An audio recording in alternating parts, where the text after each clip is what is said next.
The corridor of Sector G9 carried the kind of chill that cut through clothing and clung to the bones. The glass walls running with condensation. Fluorescent strips buzzing overhead in a sterile hum, while beyond the transparent panes, the sea pressed in with its dark and endless weight, steel ribs bracing it like a cage. Cade Arlen moved with the habitual stride of a man on duty, his slate tucked under his arm, eyes trained for corrosion lines, weak seals, hairline fractures, and pressure locks.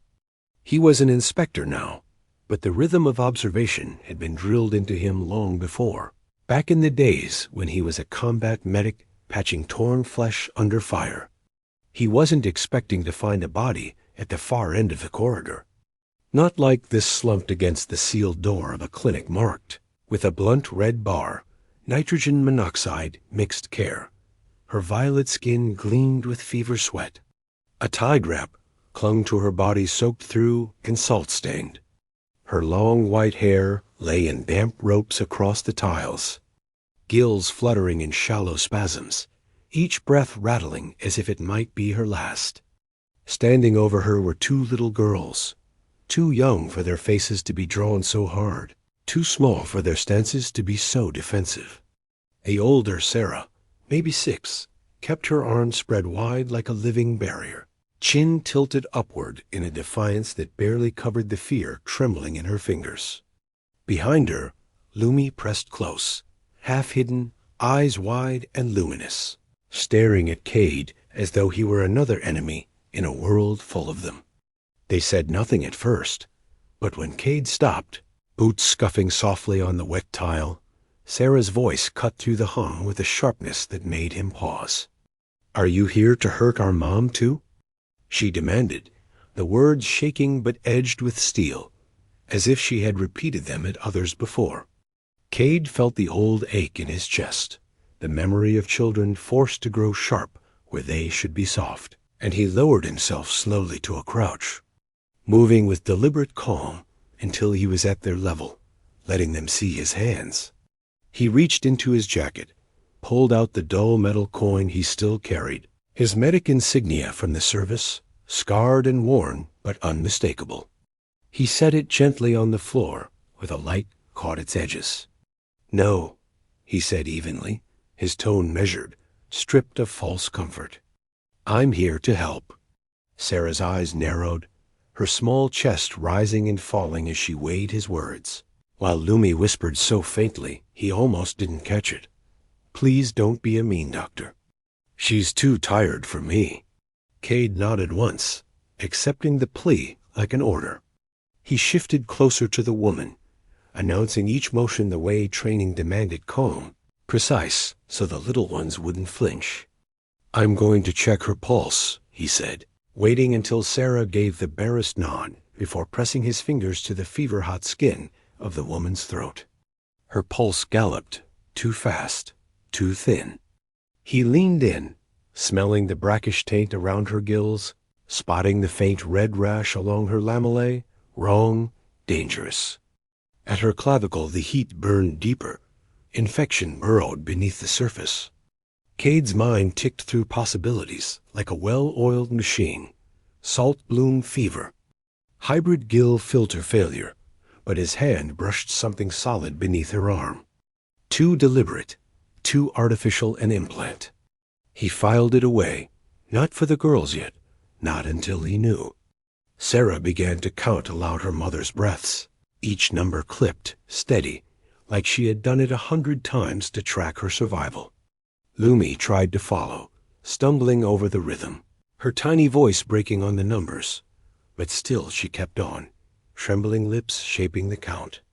Cade felt his jaw tighten, fury at a world that would teach children to monitor the rise and fall of their mother's chest instead of toys and songs. But he pushed it aside. Focus mattered. He unclipped his kit, the latches clicking, and both girls flinched at the sound. He kept his voice low and calm. "This will help." One by one he laid out what he needed. A heated pack slipped beneath her shawl to fight the chill. A saline line threaded carefully into her arm. Oxygen mask fitted and adjusted for hybrid breathing ratios. Every step he narrated for the girls, explaining not for Nia, her Nea, her nader, but for the daughters who deserved to see what care looked like, not cruelty. "She's very sick," he said as the trip began its slow pulse. "But this will help." The red strip above the clinic door pulsed once, signaling an internal cycle change. Through the glass panel, he glimpsed staff in pale uniforms walk past without glancing in, their eyes fixed forward, unmoved. His teeth clenched, but he kept his voice even, his hands steady. He had been on battlefields where indifference killed as surely as bullets. Now he was here again, in another kind of war, with two frightened girls standing guard. Cade made his choice without ceremony. He would not walk away. He would not leave their mother on the floor of a corridor while the system pretended not to see. His mission was simple, clear, and unshakable. Keep her breathing. Keep her alive. Whatever it took. The silence of the corridor shattered with a low metallic groan, followed by the flash of red light chasing itself along the floor seams. The alarm reverberating up through Cade's boots with the kind of rhythm he knew all too well-scheduled floodgate purge. The maintenance cycle that would seal off the corridor and wash it clean of organic debris with sterilizing pressure. Machines could withstand it. People could not. His stomach tightened, calculation immediate, less than 2 minutes to move, or watch them all drown in steam and chemical wash. Sarah's eyes widened, catching the lights first, her small hands clamping tighter around Lumi as if bracing for the end. Lumi whimpered, her voice small and breaking. "Please don't let it eat us." Cade forced calm into his tone, standing firm, lifting their mother into his arms. Her body frighteningly light, heat radiating through her soaked tide wrap as her breath fluttered shallow against his shoulder. "Stay right on my boots," he ordered, crisp and direct, no space for fear in the words. "Don't let go." Sarah gave a sharp nod, determination on her face that belonged on someone far older, and pulled Lumi forward, pressing the girl's hand into her own grip, so tight her knuckles whitened. Cade shifted his weight, adjusting Nia across his arms, and turned toward the manual hatch at the side wall, the only chance of escape before the floodgates sealed. The wheel was stiff, crusted with disuse, its grooves slick beneath his hands. He braced Nia against the wall, one arm steadying her limp form, while the other heaved against the wheel, tendons straining, metal groaning like a beast resisting his pull. He growled under his breath, every muscle burning, until the mechanism jerked suddenly, screeching open with a shudder that rang down the corridor. The hiss of purge gas was already beginning to bleed from the floor vents, acrid and cold. Cade shoved the hatch wide enough for the girls. "Through here now," he barked, voice carrying the steel of command. Sarah yanked Lumi ahead, ducking through the narrow gap with only a glance back, her eyes meeting his for half a second, in a look that said she trusted him, but only because there was no choice. Cade hoisted Nia back into his arms, forcing his shoulder against the wheel, dragging them both through before the hatch slammed shut with a clang behind him. The sound of purge flooded the sealed corridor a heartbeat later, a roar muffled by steel, a mechanical scream that vibrated through the walls.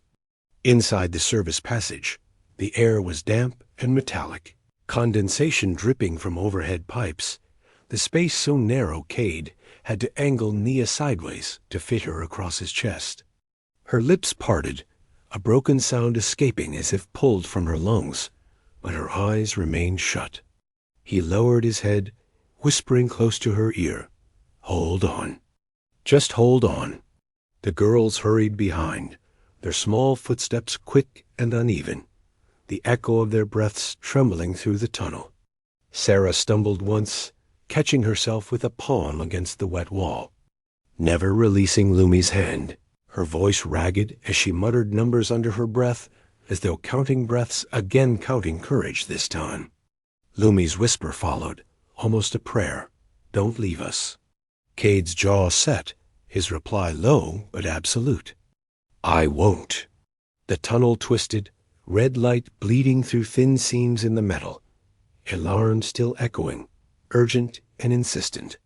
Cade pushed forward, each stride deliberate, measured, every ounce of discipline from years in service guiding his focus. Behind him, Sarah's voice rose again, unsteady but defiant. You're strong like the DOC cranes. Lumi added softly, between gasps. He said, please. Cranes don't say please. Cade's chest tightened, but he didn't let it show. He shifted his hold on Nia, her fever heat still too fierce, her gill lines fluttering unevenly against his chest, and fixed his eyes on the second hatch looming at the tunnel's end. His free hand hit the wheel, straining again, metal shrieking before yielding with a snap. He forced the door open, every muscle burning, and dragged them through, just as the purge roar behind them dulled into silence. The hatch sealed, and with it the alarm cut out, leaving the sudden quiet ringing in his ears. Mist hung in the new space, the air heavy with damp warmth. Cade lifted his head. They had stumbled into the humidity gardens. Tall glass walls veined with condensation, hanging moss dripping overhead. And beyond the glass, the ocean glowed faintly with drifting bioluminescent plankton, a world away from the sterile corridor. Cade lowered Nia gently onto a bench slick with condensation, his inspection jacket sliding beneath her as a cushion.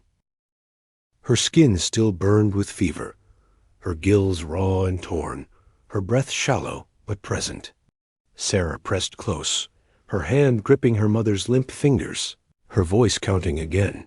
1, 2, 3, steady but trembling. Lumi crouched beside her, whispering, warm, not hot. That's good warm. Cade opened his kit once more, every movement deliberate, his extractor tool gleaming under the garden's misty lights. He glanced at the girls only once, his tone even, steady, almost surgical. There's something inside her that shouldn't be. I need to take it out. Sarah's jaw clenched, her tiny chin lifting in steel. If it hurts her, you stop. Cade nodded once, meeting her gaze without flinching. If I don't take it out, she won't get better. And then he pressed the tool to her mother's fever-hot skin, steady hands ready to reveal the truth buried beneath. The mist clung heavy in the humidity gardens, beads of condensation slipping down the glass walls and dripping from the hanging moss overhead. The silence broken only by the soft hiss of vents and the occasional groan of steel under ocean weight. Cade steadied his hands, the extractor tool poised against the fevered ridge under Nia's arm, his voice low but clear, carrying more for the children than for himself. This will be quick. It shouldn't have been there in the first place. Sarah pressed her lips tight, small fists clenched at her sides, while Lumi huddled closer, her wide eyes reflecting the faint green glow of plankton drifting beyond the glass. With a single practiced motion, Cade made the incision, clean and precise, the skin parting under the blade with no wasted hesitation. The girls flinched, Sarah sucking in a sharp breath, but Cade's tone never wavered. Steady. Watch. This is how we help her. A moment later, the object slid free. Wet and glistening under the extractor's grip, a microsponge implant swollen with crystallized salt. The edges crusted sharp, like broken coral. Cade turned it under the garden's light, his jaw tightening, the truth settling heavy in his chest. This wasn't infection bored of chance. This was deliberate sabotage. Someone put this inside her, he said finally, not softening the words, because the children already knew too much of cruelty to be lied to. Lumi's lips trembled as she whispered, Someone did that to her? Cade gave a single grim nod. Sarah's voice cut sharper, iron at its edge, though her frame was small. If you hurt her, I'll tell the Ocean Council. Cade met her gaze without flinching, holding it steady until her breath caught. Good, he said, the word firm, unyielding. "You should. If I ever hurt her, you tell them." The girl blinked, thrown by his answer, but her chin stayed lifted, determination etched in her young face. Cade sealed the incision swiftly, his atomizer releasing a mist of protective sealant across the raw lamellae, the green shimmer of narrow infusion flowing into the saline line as he reset the drip. Slowly, almost imperceptibly, Nia's breathing deepened, the frantic flutter easing, her skin no longer burning, but damp with the sheen of fever breaking. Sarah's steady count faltered, then stopped altogether, her small shoulders shaking as she whispered, "She's not slipping away."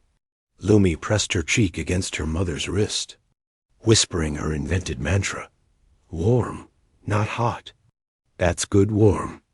Cade sat back on the condensation-slicked bench, sweat dripping down his temple, the sharp salt tang of the discarded implant still biting the air where it gleamed in his sealed pouch.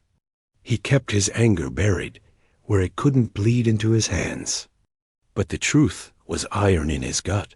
Someone had wanted this woman broken, had written her off as disposable, and the system had been complicit by ignoring her body on a clinic floor. Cade's eyes drifted to the children, curled against their mother, their fear welded to fragile hope. He had come to this corridor as an inspector with a checklist of seals and corroded pipes, but the mission now was different. These 3 lives had been dropped into his hands, and regulation no longer mattered. He rose, lifting Nia once more into his arms, her body frighteningly light but steadier now than minutes ago. "We're not staying here," he said, voice quiet but final. Sarah looked up, sharp-eyed as ever, as if measuring whether his word could be trusted. Lumi clung to his sleeve, whispering through trembling lips, "Don't leave us." Cade shook his head once, jaw set, tone iron, "Not a chance. You stay on my boots, and I'll carry her the rest of the way." He turned toward the exit hatch at the far side of the gardens, each step deliberate, the girls falling in behind him without hesitation this time. Behind them, the discarded implant glimmered faintly in its pouch, silent evidence of cruelty, while ahead the narrow passage opened toward the loft he called home. Cade's arms ached under Nia's weight, but his resolve did not falter. He had carried worse through fire and sand. Tonight, beneath steel and sea, he carried not just a patient, but a family that the world had already tried to discard. Cade's loft opened with the soft click of the door panel, the seals hissing as they released, the narrow space beyond illuminated by the muted glow of bioluminescent plankton pressing close to the glass walls. The ocean outside looked endless, dark blue streaked with drifting light, while inside the loft every object bore the mark of his disciplined linens folded in tight squares, canisters stacked in precise rows, inspection slates lined along a shelf. He stepped inside, carrying Nia carefully to the couch bolted against the wall, sliding a cushion beneath her head, his jacket spreading under her to keep her from the cold metal. She stirred faintly, a whisper of breath catching in her throat. The oxygen mask still fitted over her face, the saline line pulsing green with narrow infusion. Cade adjusted it, his fingers steady even as tension coiled in his jaw. He looked down at her and thought not of a stranger rescued, but of a body kept alive through sheer refusal to surrender. Sarah followed close, Lumi's hand locked in hers, both girls pausing just inside the threshold as if afraid to claim the space. Cade crouched to meet their eyes. "You're safe here. This is my home. You'll stay as long as you need." Sarah's sharp gaze studied him, her mouth pressing into a stubborn line before she gave a single small nod. Lumi clutched tighter at her sister and whispered, "She won't leave us now, right?" Cade's reply was iron, "Not if I can help it." He moved to the galley alcove, heating water with the efficiency of habit, pouring out lure fruit nectar into 2 cups, setting them on the floor in front of the girls. "Drink, slowly, it'll help." They drank obediently, a sweetness calming them, small shoulders loosening under the fragile warmth of the loft. Cade returned to Nia, pressing the back of his hand to her temple, relieved to feel the burn easing to a steadier warmth.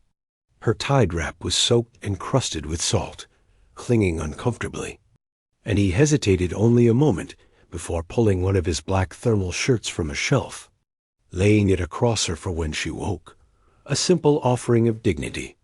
The room filled with quiet the hiss of the infusion, the faint drip from condensation trays outside the glass wall, the steady hum of drones brushing moss from the dome. Sarah curled close to her sister on the floor near their mother, lips moving in a whisper Cade could barely hear, but the rhythm of her counting breaths had stopped, replaced by the soft cadence of comfort. Cade sat on the bench opposite, hands clasped, eyes drawn to the sealed pouch on the shelf, where the implant gleamed faintly under the light. The sharp edges of crystallized salt were proof of cruelty disguised as care, evidence he would file, but for now he let it rest. His duty had shifted. This was no longer about corrosion reports or inspection logs.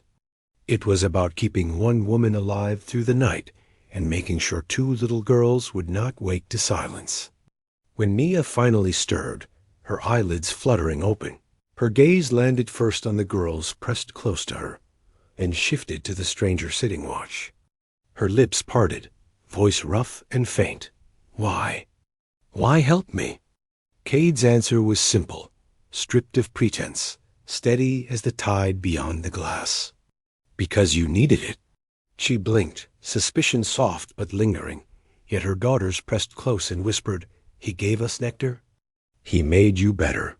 Nia's eyes closed again, exhaustion pulling her under, but her hand tightened faintly over Sarah's, and for the first time, the room held not just fear, but a fragile thread of trust. Cade leaned back against the bench, shoulders straight, gaze fixed on the dark ocean beyond. He would not leave them to the mercy of a world that had already tried to throw them away.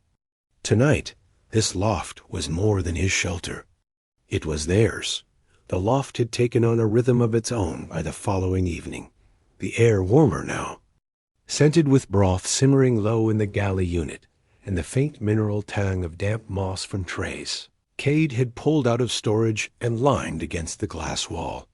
He filled them carefully with reeds and filters, water trickling through thin tubes into shallow pools, a tide garden that would clean the air and soften the humidity.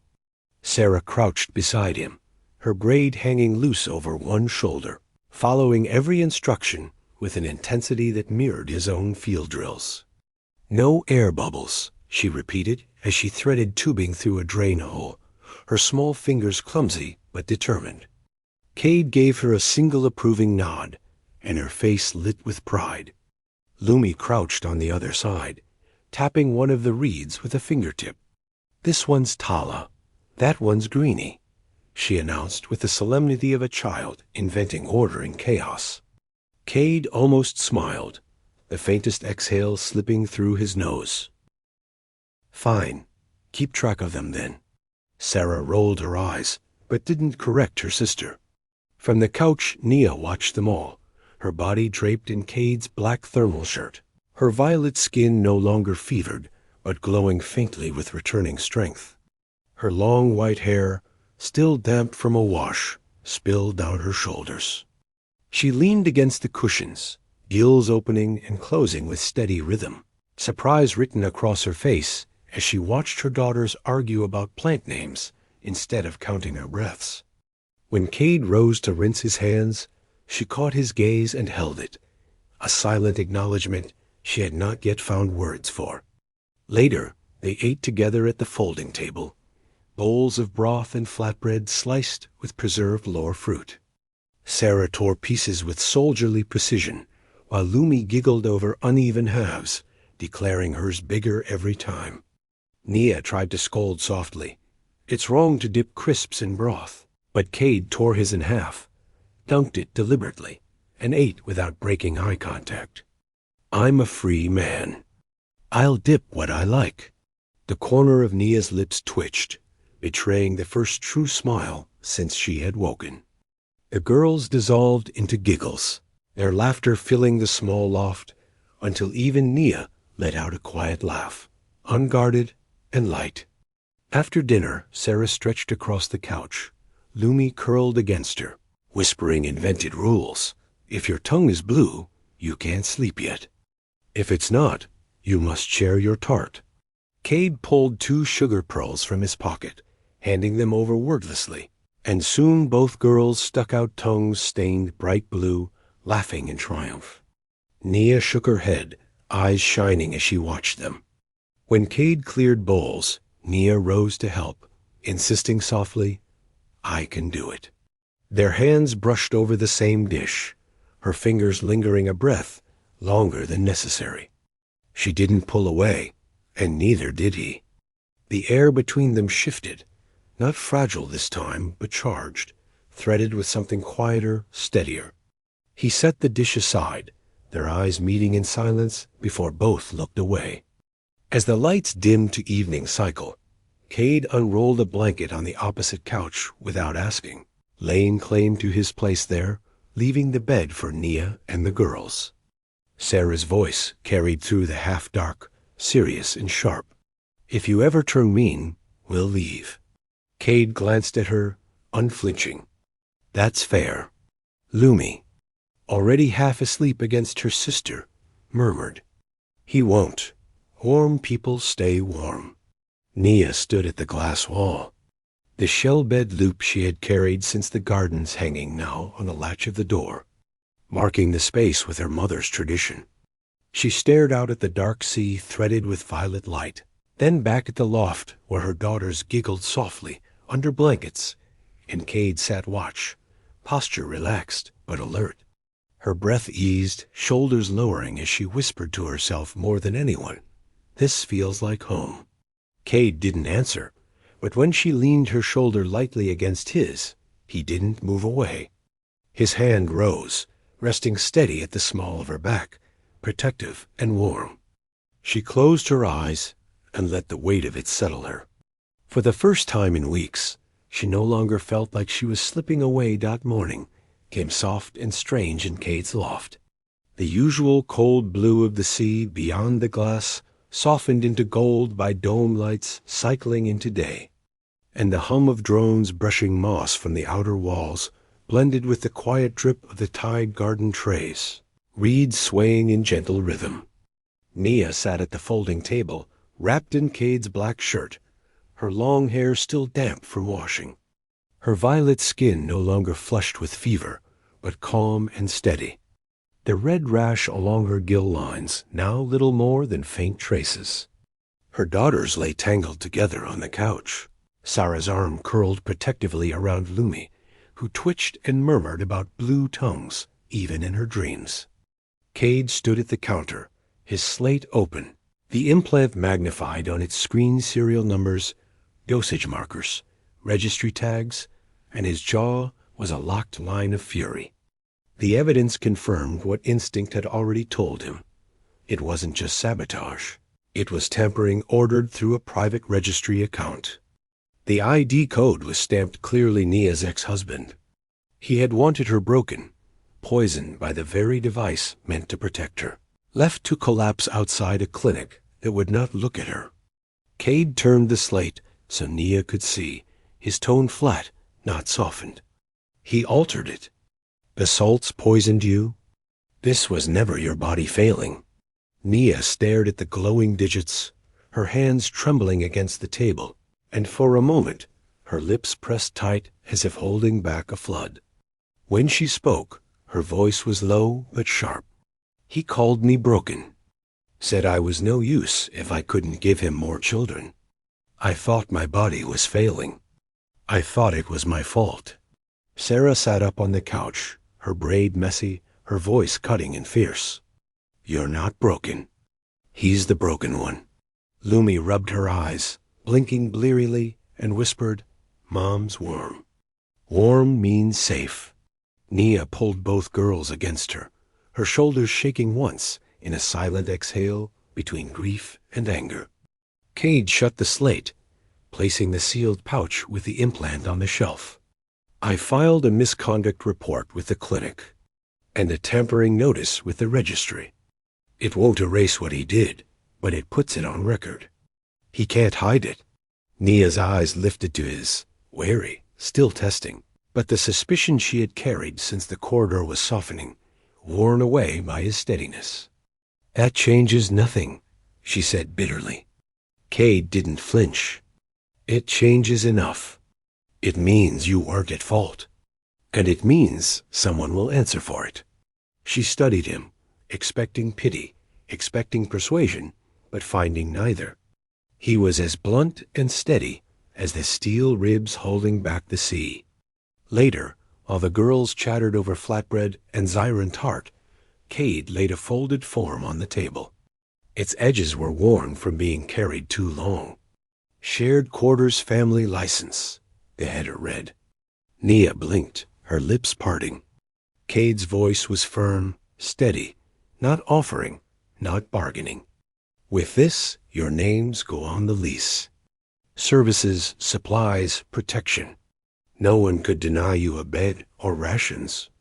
It means you belong here, not outside a clinic door. Nia's fingers hovered above the paper, her breath uneven. And if I refuse? Cade met her gaze without blinking. Then nothing changes. You stay as long as you want. My door won't close. Her eyes searched his, waiting for the hidden demand that always came, but there was none. Only structure, simple and clear. Sarah tugged at her sleeve, whispering fiercely, "Mom, can we write our names on the cups?" "I want to." Nia's hand trembled. Then she pulled the shell-bed loop from her lap, rose, and hooked it on the metal latch of the door. The beads clinked softly, marking the space. Her breath hitched, but her voice was steady. "That's how my mother marked a home." Sarah snatched the greased pencil, scribbling her name across a tin cup in uneven letters, Lumi adding hers beside it with a crooked heart.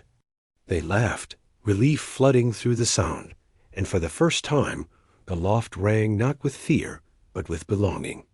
Cade stayed seated, watching Nia. She met his gaze, suspicion finally gone, her eyes softer, her voice quiet but carrying across the room. "I can breathe again."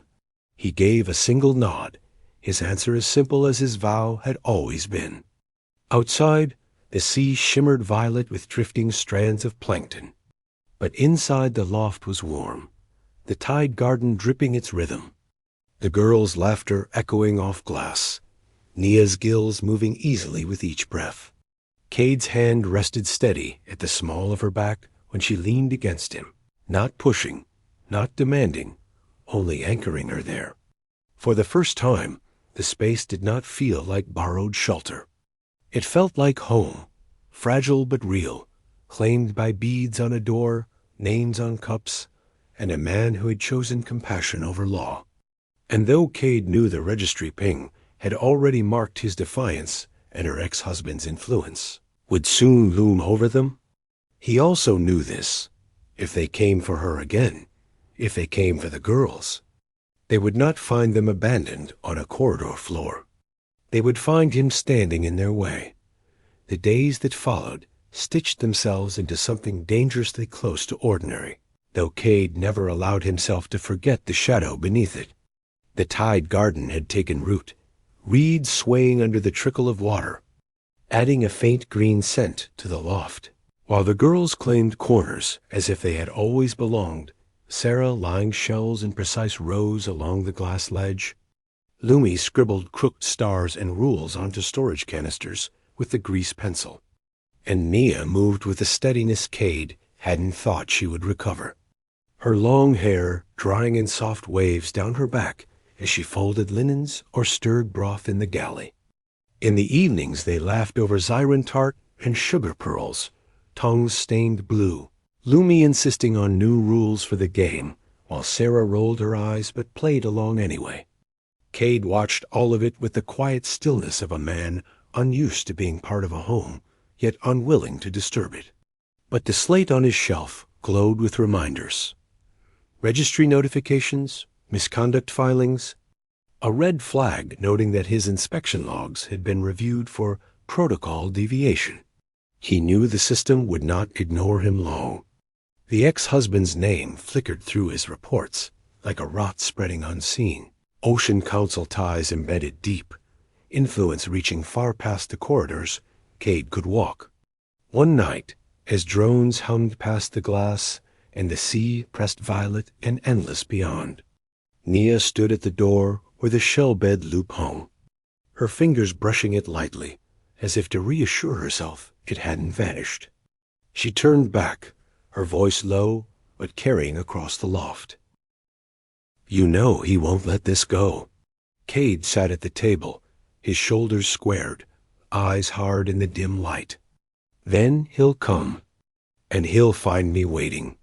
Sarah looked up from the couch, hearing the steel in his tone, and for once didn't challenge it. Instead, she said simply, "Good, because if he comes here, I'll tell him he's broken." Lumi giggled sleepily and mumbled, "Warm people stay warm," before tucking her face into her sister's side. Nia's gaze softened at the sight, but when it shifted back to Cade, suspicion was gone, replaced by something quieter, steadier trust edged with a fragile ember of hope. She crossed the loft slowly, sat opposite him at the table, and reached out to press her hand over his. The weight of it was light, but it carried more than words could. Cade didn't move, didn't speak, but his fingers turned to meet hers, their palms pressing together, steady and unyielding. Beyond the glass, plankton drifted like lanterns in the sea, their glow painting faint patterns on their joined hands.